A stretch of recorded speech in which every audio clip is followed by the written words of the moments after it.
Hi, everybody. I'm going live a little early today because I'm available, so I figure now's a good time to go for it.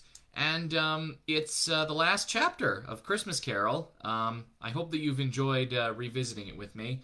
I know that I've had a really good time going through it again. And I hope that it makes for some nice holiday viewing for all of you out there. I've really enjoyed it, and I hope that you will too. And this one's going to be a pretty short one because I guess Dickens like to wrap things up pretty pretty quickly and neatly. So without further ado, we're going to go ahead and hop into this last chapter. Chapter 5: The End of It. Yes, and the bedpost was his own, the bed was his own, the room was his own. Best and happiest of all, the time before him was his own to make amends in.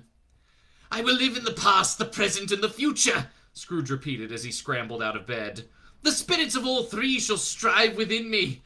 Oh, Jacob Marley, heaven and the Christmas time be praised for this. I say it on my knees, old Jacob, on my knees." He was so fluttered and so glowing with his good intentions that his broken voice would scarcely answer to his call. He had been sobbing violently in his conflict with the spirit, and his face was wet with tears. "They are not torn down," cried Scrooge, folding one of his bed curtains in his arms. "They are not torn down, rings and all. They are here. I am here. The shadows of the things that would have been may be dispelled. They will be. I know they will." His hands were busy with his garments all this time, turning them inside out, putting them on upside down, tearing them, mislaying them, making them parties to every kind of extravagance.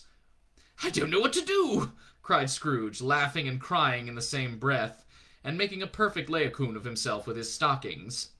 "I am as light as a feather. I am as happy as an angel. I am as merry as a schoolboy. I am as giddy as a drunken man. A Merry Christmas to everybody. A Happy New Year to all the world. Hello here. Whoop! Hello!" He had frisked into the sitting room and was now standing there, perfectly winded. "There's the saucepan that the gruel was in," cried Scrooge, starting off again and frisking round the fireplace. "There's the door by which the ghost of Jacob Marley entered. There's the window where the ghost of Christmas present sat. There's the window where I saw the wandering spirits. It's all right. It's all true. It all happened." Really, for a man who had been out of practice for so many years, it was a splendid laugh, a most illustrious laugh, the father of a long, long line of brilliant laughs. "I don't know what day of the month it is," said Scrooge. "I don't know how long I've been among the spirits. I don't know anything. I'm quite a baby. But never mind, I don't care. I'd rather be a baby. Hello! Whoop! Hello here!" He was checked in his transports by the churches ringing out the lustiest peals he had ever heard. Clash, clang, hammer, ding, dong, bell. Bell, dong, ding, hammer, clang, clash. Oh, glorious, glorious! Running to the window, he opened it and put out his head. No fog, no mist. Clear, bright, jovial, stirring, cold. Cold, piping for the blood to dance to. Glorious sunlight, heavenly sky, sweet fresh air, merry bells.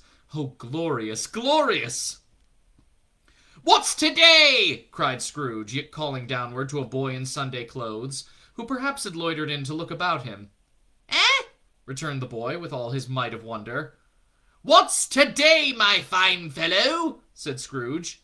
"Today?" replied the boy. "Why, Christmas Day!"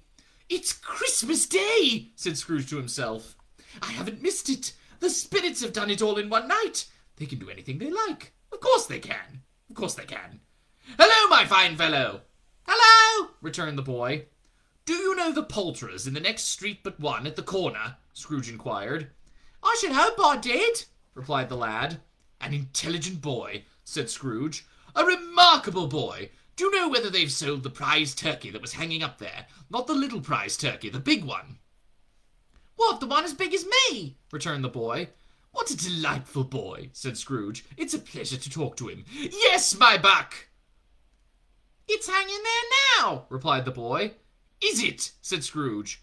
"Go and buy it." "Walker!" exclaimed the boy. "No, no," said Scrooge. "I am in earnest. Go and buy it, and tell him to bring it here. that I may give them the direction where to take it. Come back with the man, and I'll give you a shilling. Come back with him in less than 5 minutes, and I'll give you half a crown." The boy was off like a shot. He must have had a steady hand at a trigger who could have got a shot off half so fast. "I'll send it to Bob Cratchit's," whispered Scrooge, rubbing his hands and splitting with a laugh. "He shan't know who sends it. It's twice the size of Tiny Tim. Joe Miller never made such a joke as sending it to Bob's will be." The hand in which he wrote the address was not a steady one, but write it he did somehow, and went downstairs to open the street door, ready for the coming of the poulterer's man. As he stood there, awaiting his arrival, the knocker caught his eye. "I shall love it as long as I live," cried Scrooge, patting it with his hand. "I scarcely ever looked at it before. What an honest expression it has in its face. It's a wonderful knocker. Oh, here's the turkey. Hello! What power! Your Merry Christmas!" It was a turkey. He never could have stood upon his legs, that bird. He would have snapped him off short in a minute, like sticks of sealing wax. "Why, it's impossible to carry that to Camden Town," said Scrooge. "You must have a cab." The chuckle with which he said this, and the chuckle with which he paid for the turkey, and the chuckle with which he paid for the cab, and the chuckle with which he recompensed the boy, were only to be exceeded by the chuckle with which he sat down breathless in his chair again, and chuckled till he cried. Shaving was not an easy task, for his hand continued to shake very much, and shaving requires attention, even when you don't dance while you are at it. But if he had cut the end of his nose off, he would have put a piece of sticking plaster over it and been quite satisfied. He dressed himself, all in his best, and at last got out into the street.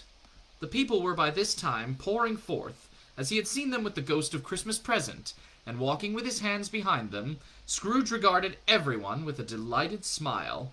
He looked so irresistibly pleasant, in a word, that 3 or 4 good-humored fellows said, "Good morning, sir! A Merry Christmas to you!" And Scrooge said often afterwards that of all the blithe sounds he had ever heard, those were the blithest in his ears. He had not gone far when, coming on towards him, he beheld the portly gentleman, who had walked into his counting-house the day before and said, "Scrooge and Marley's, I believe." It sent a pang across his heart to think how this old gentleman would look upon him when they met, but he knew what path lay straight before him, and he took it. "My dear sir," said Scrooge, quickening his pace and taking the old gentleman by both his hands, "how do you do? I hope you succeeded yesterday. It was very kind of you. A Merry Christmas to you, sir." "Mr. Scrooge?" "Yes," said Scrooge. "That is my name, and I fear it may not be pleasant to you. Allow me to ask your pardon, and will you have the goodness—" Here Scrooge whispered in his ear. "Lord bless me!" cried the gentleman, as if his breath were gone.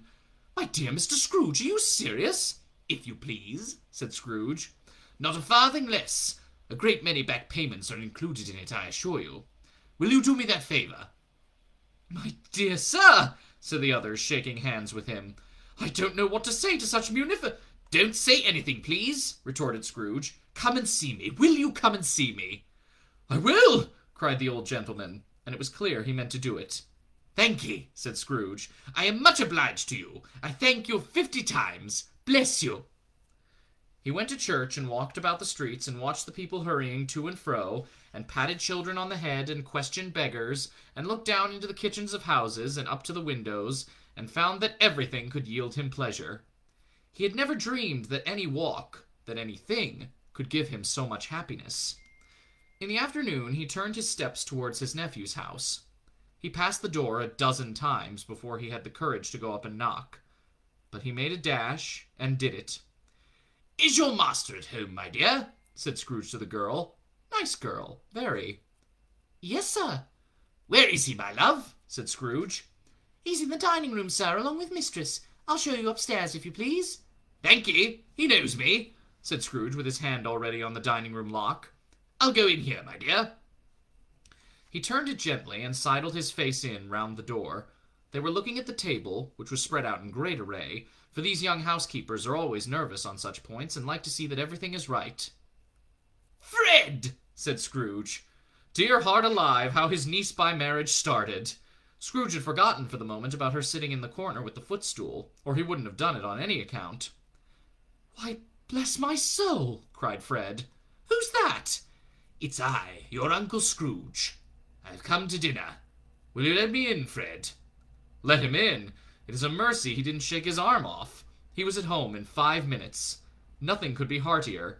His niece looked just the same. So did Topper when he came. So did the plump sister when she came. So did everyone when they came. Wonderful party, wonderful games, wonderful unanimity, wonderful happiness. But he was early at the office next morning. Oh, he was early there. If he could only be there first and catch Bob Cratchit coming late. That was the thing he had set his heart upon.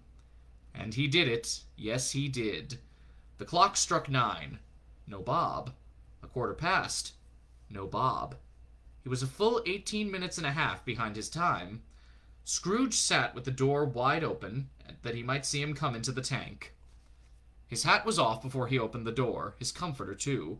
He was on his stool in a jiffy, driving away with his pen as if he were trying to overtake 9 o'clock. "Hello?" growled Scrooge in his accustomed voice as near as he could feign it. "What you mean by coming here at this time of day?" "I'm very sorry, sir," said Bob. "I am behind my time." "You are?" repeated Scrooge. "Yes, I think you are. Step this way, if you please." "It's only once a year, sir," pleaded Bob, appearing from the tank. "It shall not be repeated. I was making rather merry yesterday, sir." "Now, I'll tell you what, my friend," said Scrooge. "I am not going to stand this sort of thing any longer. And therefore," he continued, leaping from his stool and giving Bob such a dig in the waistcoat that he staggered back into the tank again, "and therefore I am about to raise your salary!" Bob trembled and got a little nearer to the ruler. He had the momentary idea of knocking Scrooge down with it, holding him, and calling to the people in the court for help in a straight waistcoat. "A Merry Christmas, Bob!" said Scrooge with an earnestness that could not be mistaken as he clapped him on the back. "A merrier Christmas, Bob, my good fellow, than I have given you for many a year. I'll raise your salary and endeavour to assist your struggling family, and we will discuss your affairs this very afternoon over a Christmas bowl of smoking bishop, Bob. Make up the fires and buy another coal scuttle before you dot another I, Bob Cratchit." Scrooge was better than his word. He did it all and infinitely more. And to Tiny Tim, who did not die, he was a second father.